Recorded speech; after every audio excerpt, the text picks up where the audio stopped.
Again, just to set this up, we are just having a conversation among three generations of social media users. And yeah, as we've talked about, we've been doing a lot of work on looking at quantitative information on different demographics and how they use social media.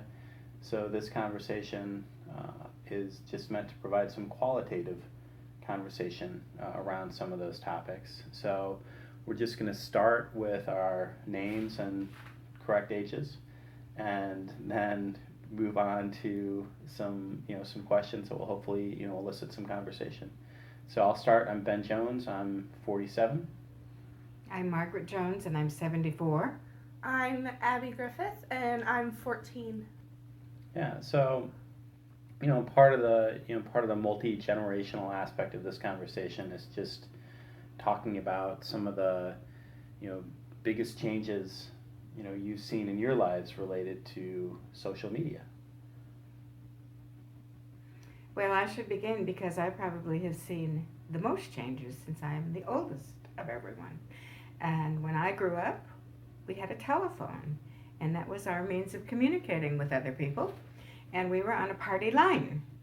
And it was a big deal when we moved from a multi-party line to a two-party line. That was really something. And then eventually, when I was about 14, about Abby's age, we moved to a one-party line. But you paid less if you were on a party line with multiple parties. So you had to measure your phone conversations, and quite often when you picked up the receiver, somebody else was on, or if you were on the telephone, somebody else wanted to use the telephone. You had to be very courteous with one another. Telephone conversations were brief. My parents and Donald's parents, to this day, to the day they died, believed in the 3-minute long distance phone call because you were charged by 3 minutes. You charged extra if you went beyond 3 minutes. And they never got on to talking for 20 minutes. Even though they lived far away from us, somehow they were conditioned. Now, what exactly was a party line? Was that just something that was shared amongst neighbors? Generally in a geographic area. I was too young, with our first telephone. I don't remember how many neighbors. They were all people we knew. So it was the neighborhood, but I don't know how many people were on it. I don't know whether there were 10 houses on a party line or whether there were 5 houses on a party line. But it was really a big deal to only have 2 houses on a party line when we finally got to that point. Right. I guess one of the bigger changes for me was that before social media, with some of friends I'd met from high school or college or even some of the camps, I kept in touch with them very infrequently, if at all. And there were a very select few who I maintained contact with. But through social media, especially having moved after I graduated from high school and not having contact with a lot of high school friends who I otherwise would have seen during the summers and Thanksgiving and during other breaks, I've reconnected with, and that's been really fun,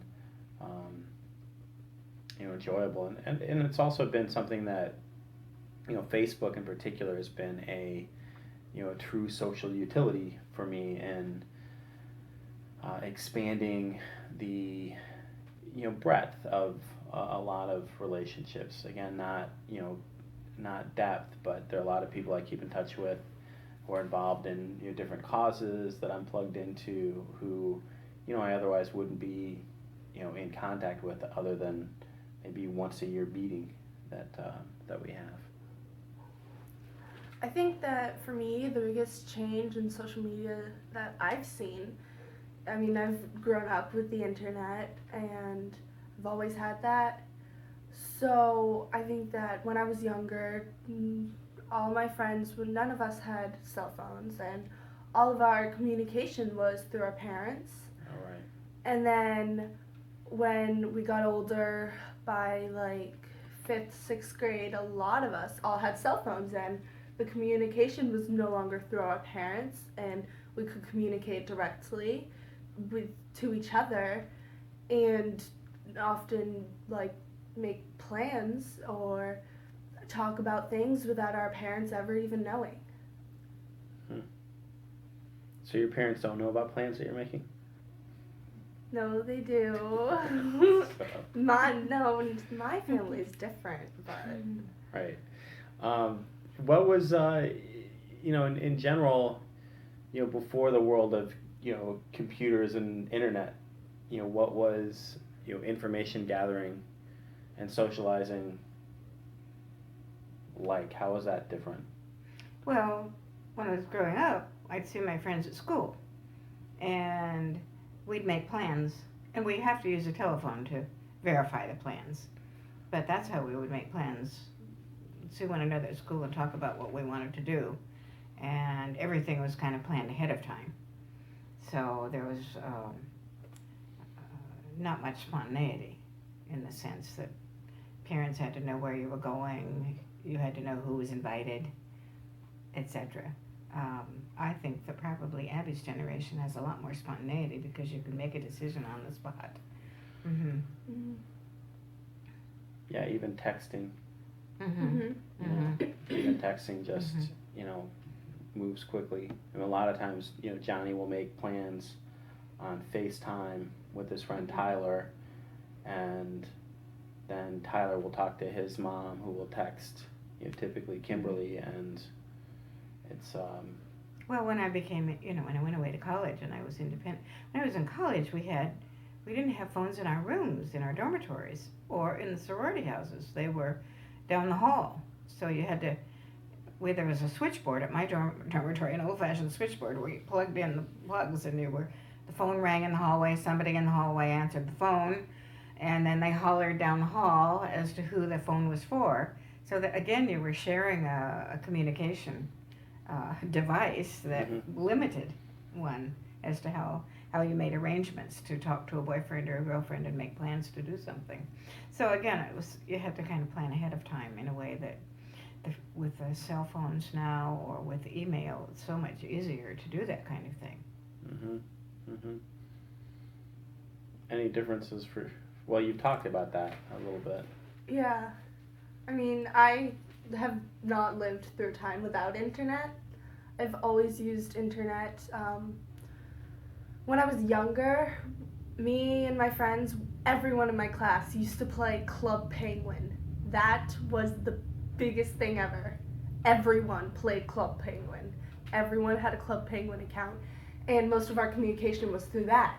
Now, I don't know anyone who plays Club Penguin. We all just text each other. So what would your communication with Club Penguin be? What would you? Club Penguin, we were all penguins, and we could meet up places and chat and send chats, but everyone could see it, And it was a public thing, right? And now we have our own private text conversations with whoever we want, but everyone played Club Penguin. That was the only communication we had when we were not face-to-face or not talking through our parents. Wow. So you've gone from Club Penguin to Snapchat. Yes. So, wow, I didn't realize that Club Penguin was, I mean, I knew you guys played Club Penguin. I didn't realize that there was... That was the thing.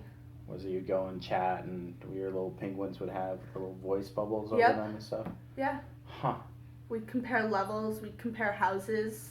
We'd brag if our parents paid for memberships for us. We had parties. Right. That was the big thing. You had parties. An online party? Yes. Our penguins had parties with our penguin friends. Oh, all right. And you directed that narrative? Yes. Okay. But we had a shared computer at home, so if my brothers wanted to play Club Penguin or do something else, I would have to get off. Wow. The horror. I know. And what about reading and writing and information sharing and gathering? One of the things you talked about in was the fact that you can share, that you'll often share Share information on Facebook is wonderful.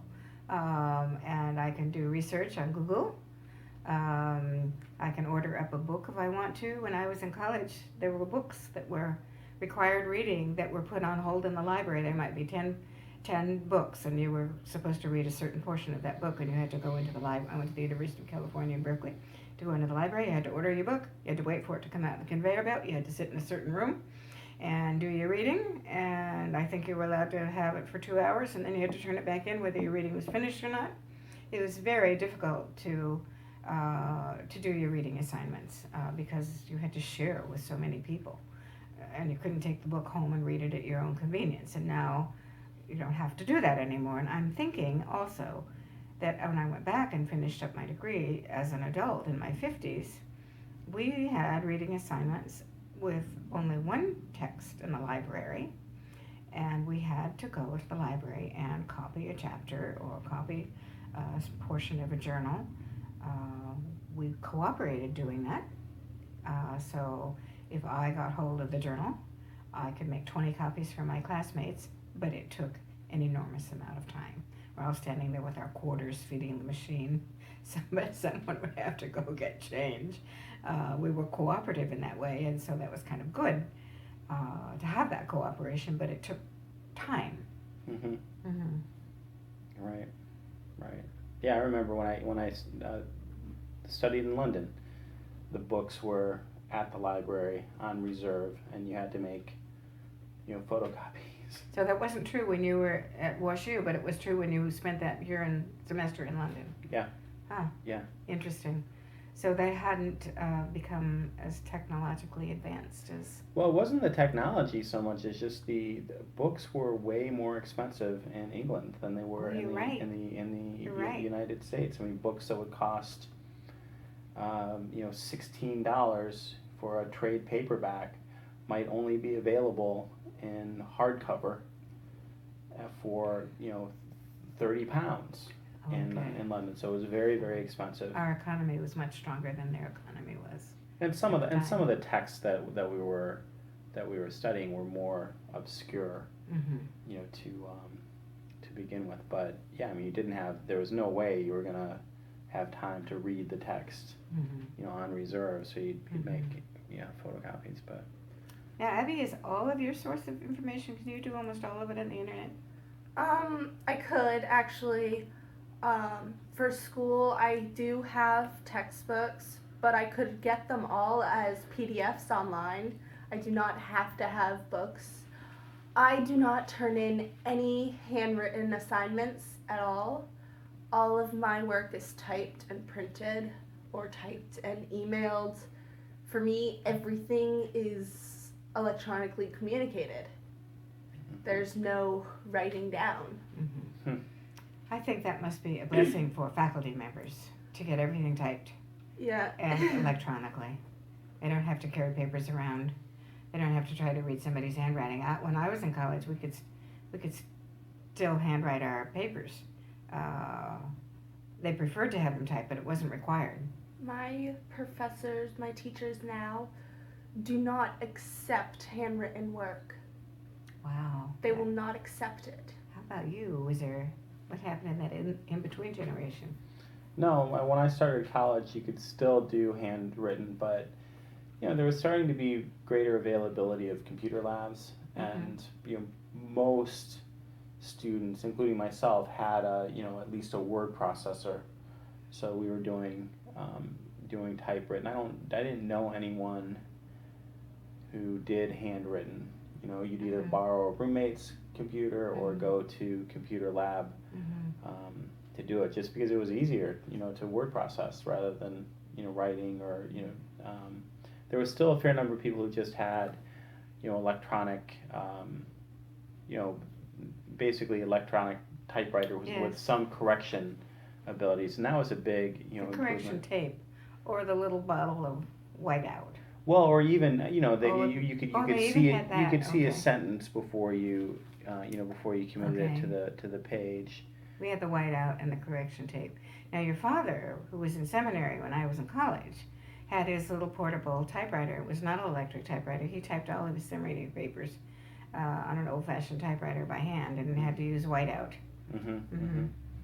I guess one of the things that's been new now that I'm in grad school is that a lot of my readings are either online, they're online articles, or they're PDFs.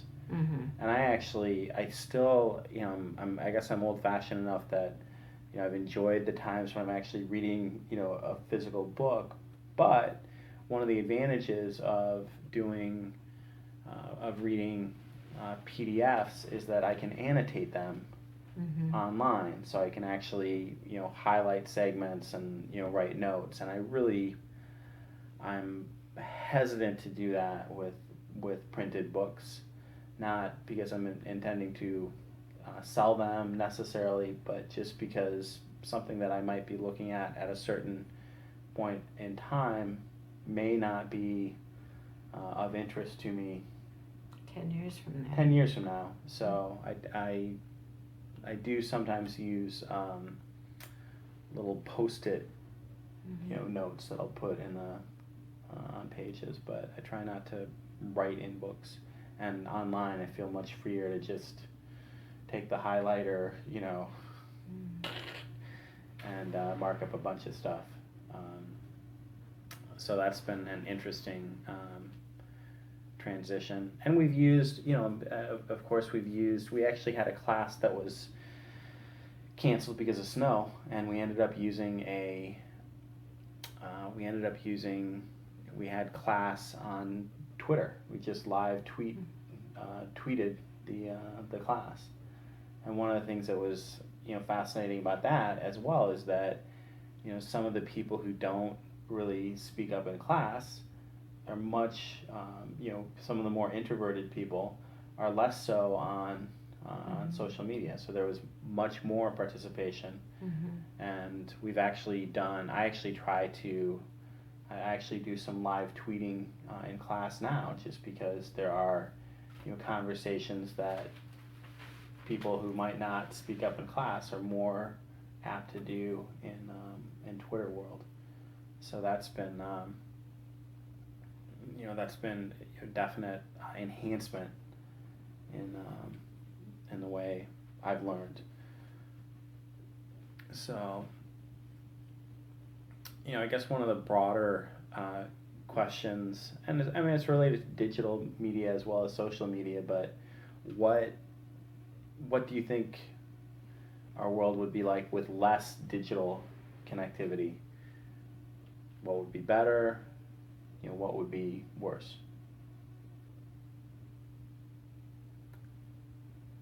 I think that, like you said, a lot of introverted people speak up on the internet. I think that it's easier too because you're not seeing people's faces. I know that a lot of people who don't have many friends, are really shy in person, are really open on the internet. And I think that without social media, that those people would be really isolated. Hmm. I think social media is a place where someone can hide behind the screen, which is not a bad thing, but I also think that's not a great thing. You spent your whole life in hiding, couldn't you? You could. Uh-huh. But I think that social media gives people a safe place where Safe place. they don't, Mm-hmm. yeah. So I think that's would be a downside if we didn't have social media. I'm concerned about the misinformation. You just gather so much fascinating information, but how you determine whether it's misinformation or not, I don't know. I think that gets really complicated. So that might be, that is a negative aspect of it. There's misinformation available to all of us. Yeah, I suppose that's always been true, though. It's just that there were That's true. fewer sources to That's validate whether or not it That's was. true. I mean, you could have a true or teacher not. in a classroom giving the entire classroom an opinion that was misinformation. Right, Mhm. or news, Or when you manipulating had, people. yeah, And the news is, yes, and the news is not as trustworthy as we used to think it was, and maybe it never really was, but it always seemed to be a trustworthy um, source of information, and now I'm not so sure. So I don't know. The thought occurred to me, it's not really about the negative or the positive, but you know, when I worked in the travel agency, we had computers that were, well, we started with the telephones, and then we had computers that were supplied by the airline companies, although they excluded certain airlines.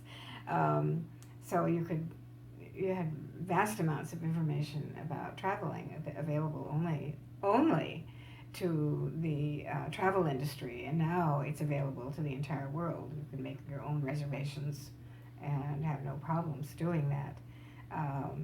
But one of the things that the travel computers could not do is if you were doing an individualized in, itinerary for someone, you had to go either to a typewriter in the office or to the one computer that was in the office and use it as a PC to type up an individualized itinerary for somebody, because the airline computers were only oriented toward a certain program and a limited programming. Right. What was it? Easy Saber? What did you use? We used the United Sabre. I think was American Airlines. I can't. We started with United, and then I switched. We switched to TWA, and I don't remember what the systems were. Truth be told, Right. We went from one system to the other system. Right. Mm-hmm. Well, your knowledge for travel is still much more reliable than the internet. I think you just have a better way of figuring out the best way to get around. Even though I can, you know, when we've made travel arrangements for Sergey, for example, you know, I have consulted you on occasion, and you had really good suggestions just from your experience. Mm-hmm. So there's still some skill in putting itineraries together. You know, one of the things that's been a change for me, particularly working in the internet industry for so many years, you know, I really used to think that video games were a waste of time. And just having, you know, learned how important video games were for an outlet for kids who weren't into sports, or gave me a different, you know, vantage point. So a lot of computer programmers are introverts, and playing these, you know, online games, and, you know, in particular, become a way for them to be more expressive and compete, you know, as well, when they might not be into you know, into sports necessarily. So that definitely gave me a change of heart. You know, in addition to social media being another way for people who may not be, who may not, you know, speak up in a group, who are more willing to share. But you know, it's very interesting because your cousin, hearsay is that your cousin Darren Boyd was addicted to computer games. Very bright man, very introverted, had a very good job, and lost his job because he was so addicted to his computer games that he was using company time for playing them, and lost his job.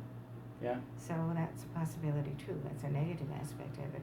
And your father became addicted to solitaire on the computer. Now, we used to play solitaire at home. He on one side of the table and I on the other.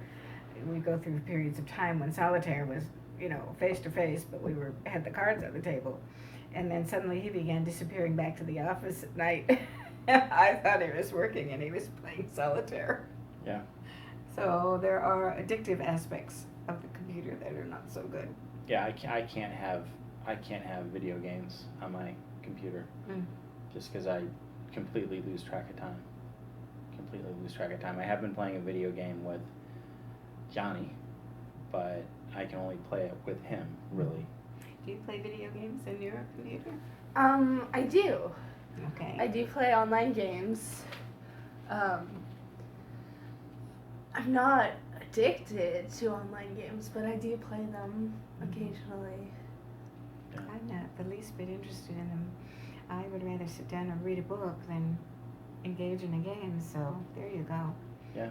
Maybe that's really complete introversion. I'm not interacting with anything except the characters in my book.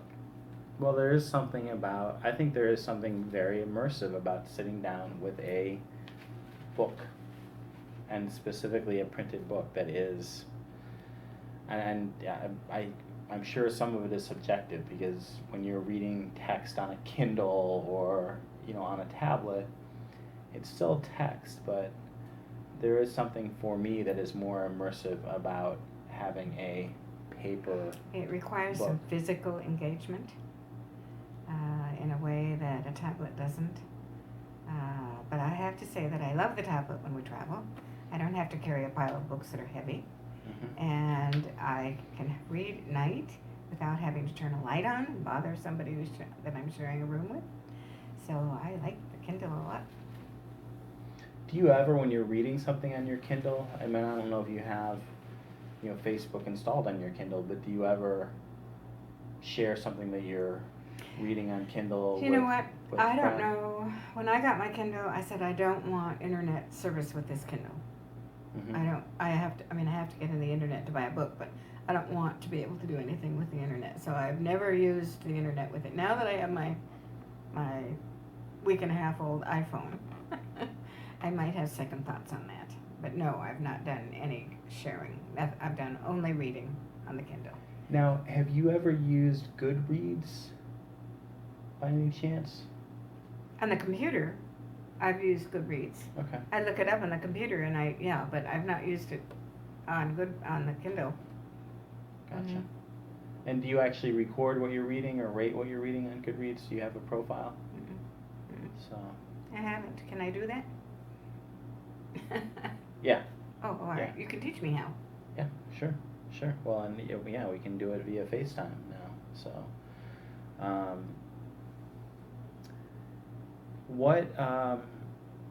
Abby, do you have any thoughts on information gathering, sharing,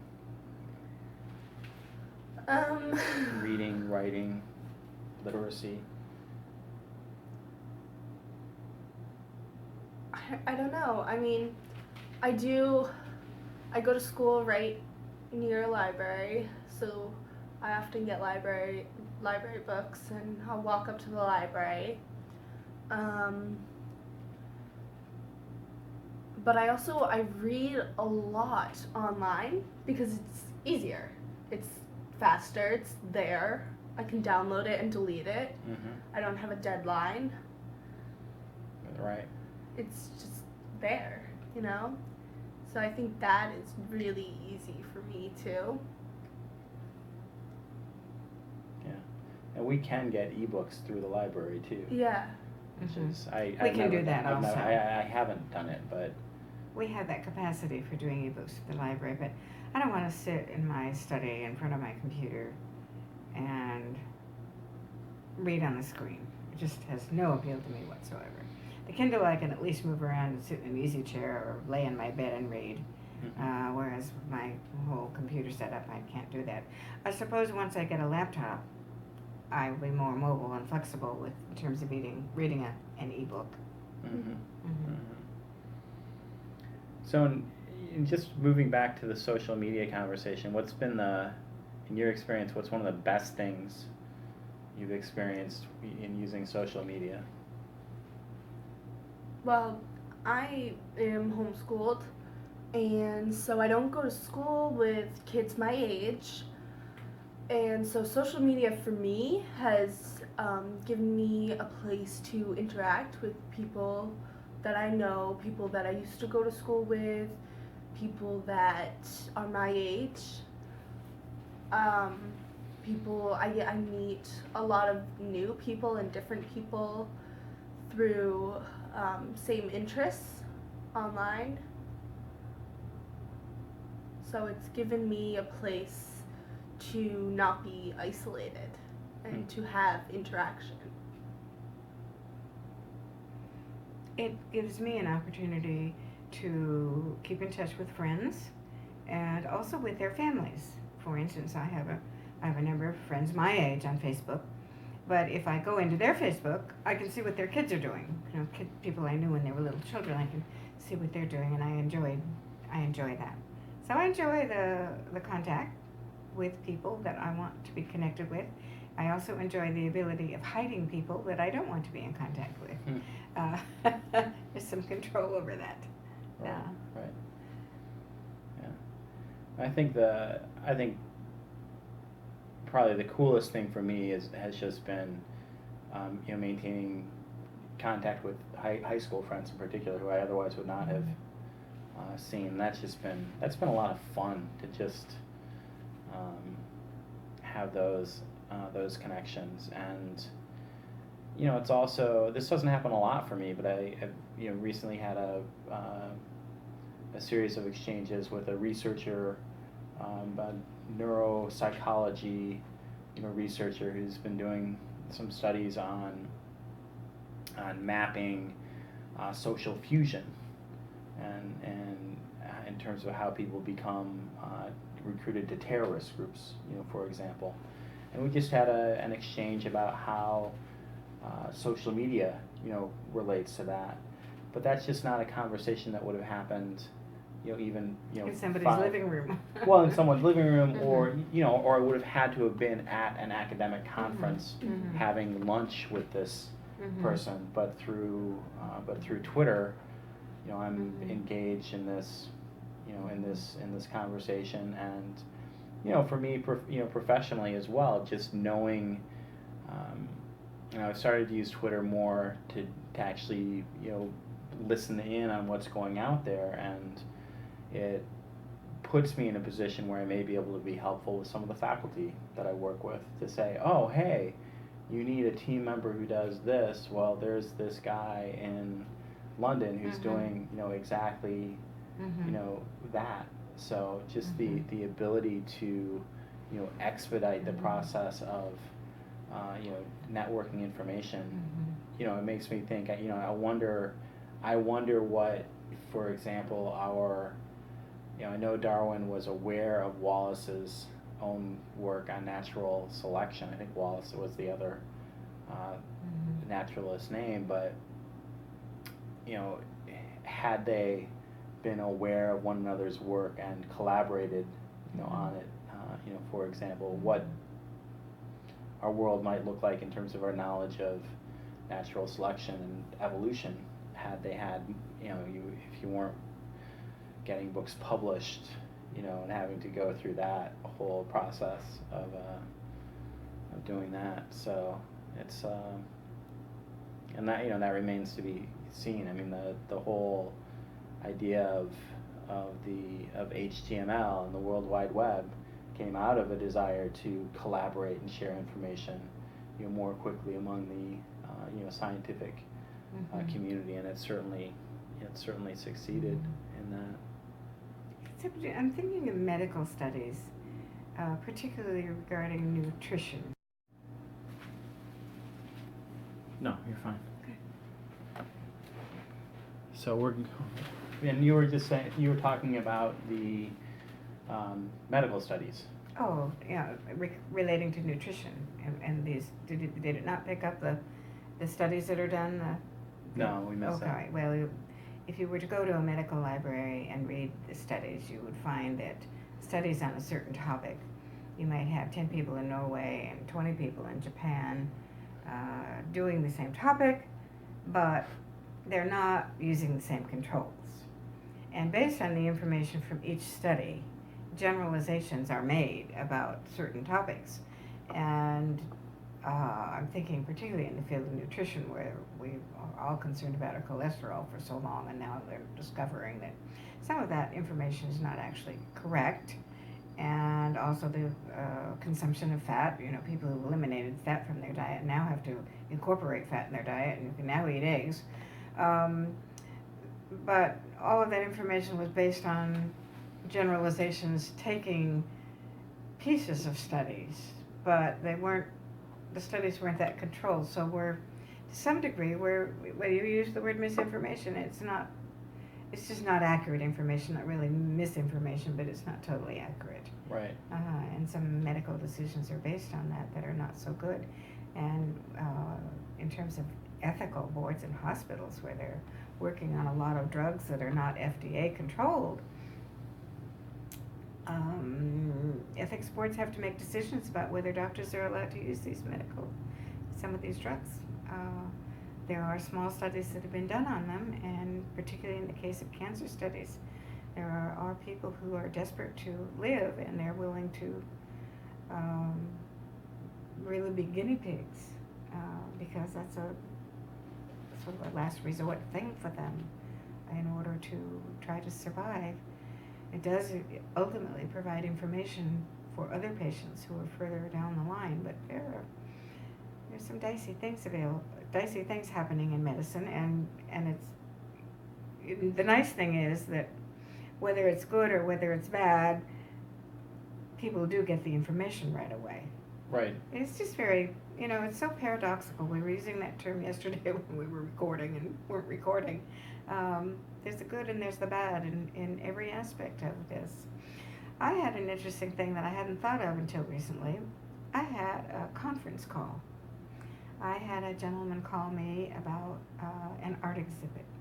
He got some information from a woman that I know that I had exhibited her work, and I had experience in setting it up, and he's exhibiting her work in January, and he got the information from her about how to set this up, and he was totally flummoxed.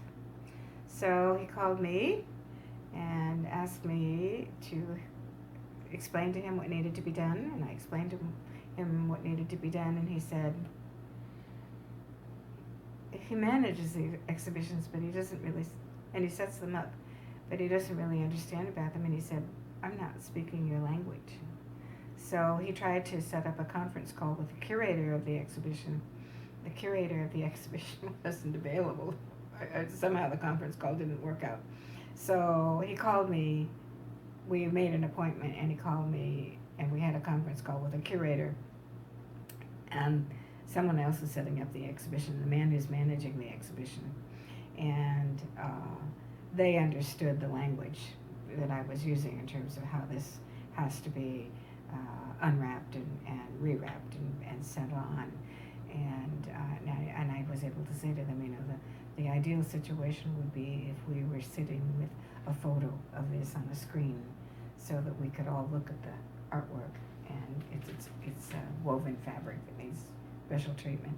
So I said the one thing that you can remember what I've said, but you do need a visual aid in order to really make it work for you.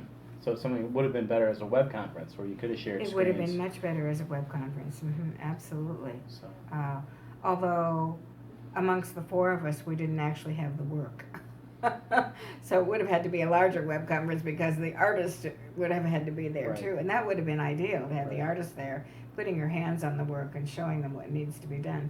As it turns out, I'm going to go up and help them set up in January. Gotcha. Yeah, well, that'll be FaceTime. There's some stuff that still needs to be done. Hmm? There's some stuff that still needs to be done face to face. That's right. Hands on. Well, and you've talked a little bit about just how misinformation can get out more quickly as a result of social media and the internet. But what are some negative aspects of social media that you yourselves have experienced? I think that cyberbullying is that is one of the biggest negative aspects that I've experienced. I mean, on Snapchat, after you view something, it is gone. You cannot get it back. You cannot see it again. You can replay videos, and snaps, but it's gone after that, And a lot of people can say things on Snapchat because then it'll just be gone, and there's no proof, and there's no one you can show it to.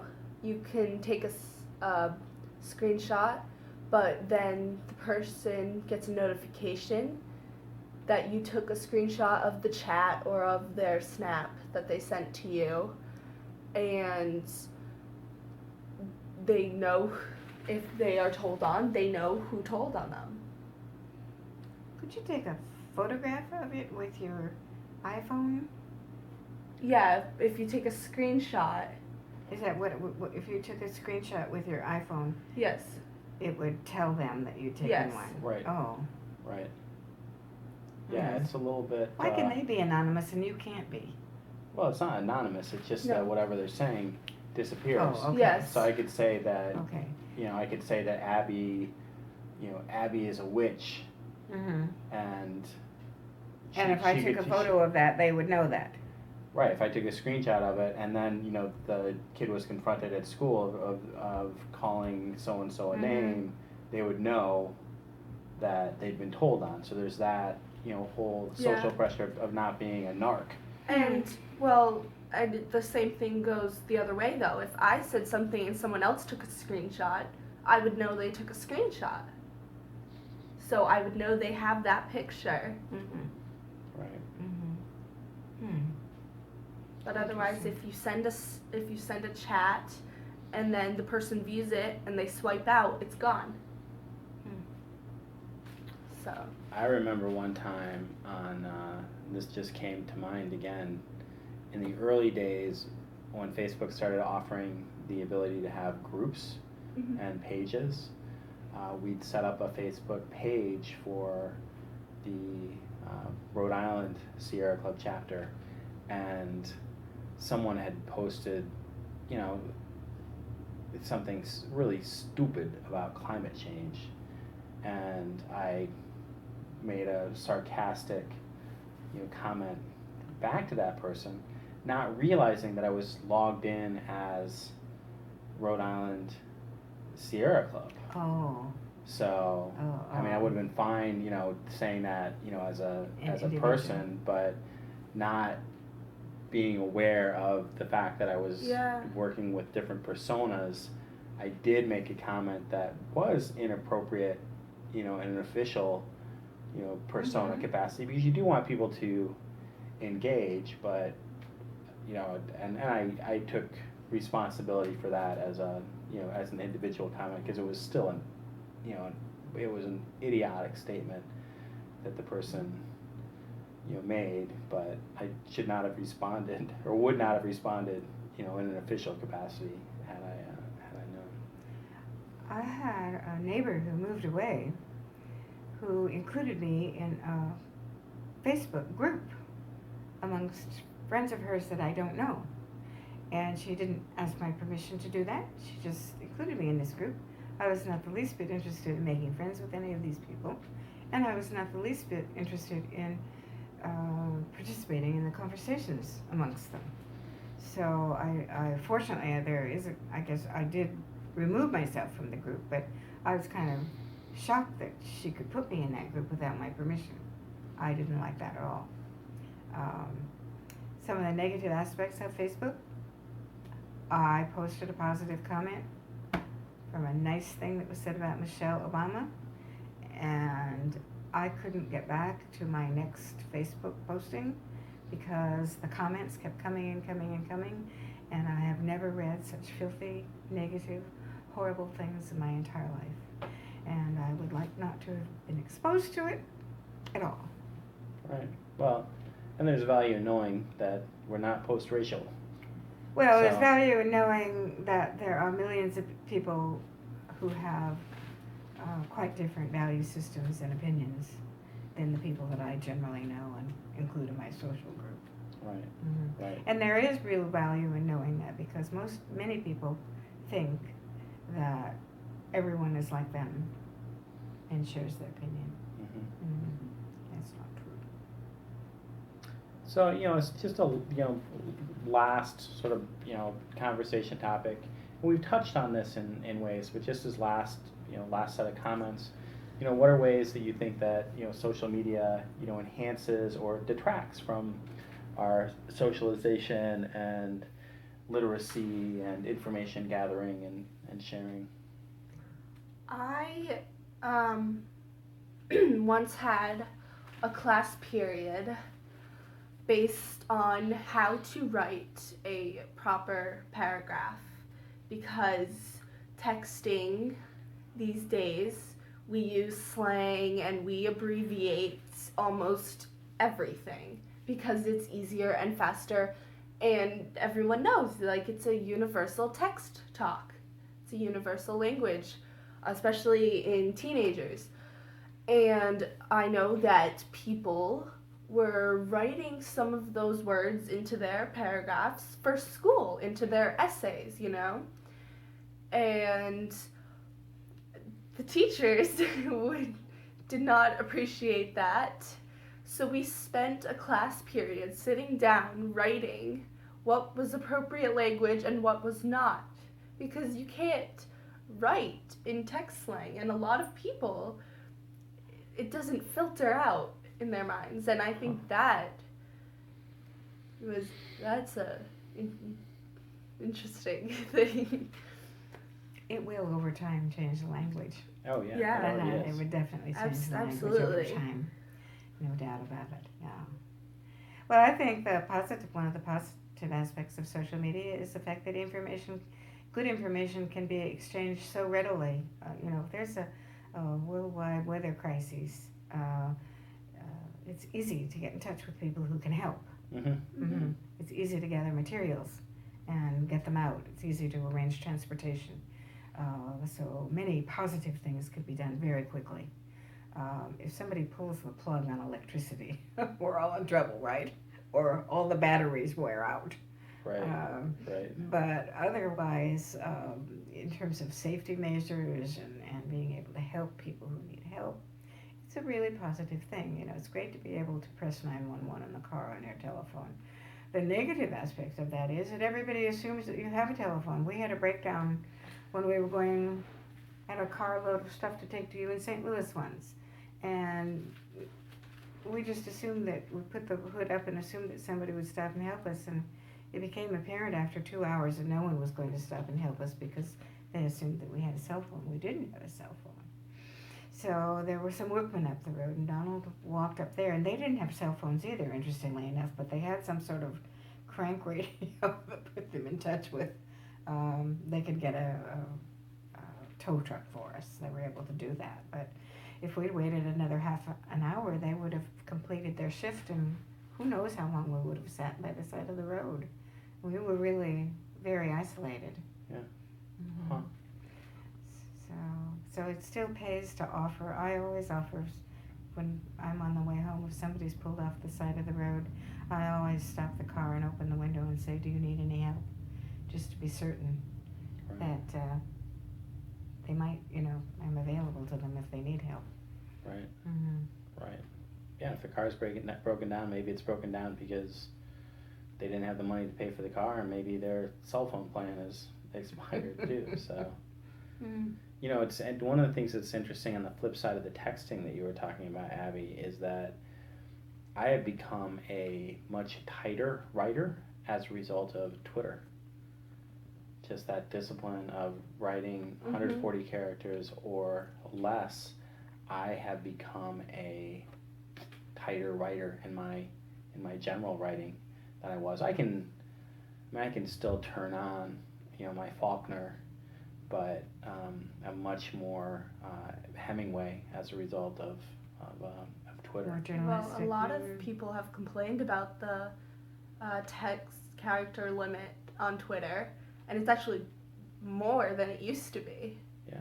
It's way more than it used to be. Well, and you can there are ways of getting around it too. Yeah. There are ways of getting around it. So, well, thank you both for sharing your intergenerational perspectives on digital media, social media literacy, and information gathering and socialization. So I appreciate it. Any final comments?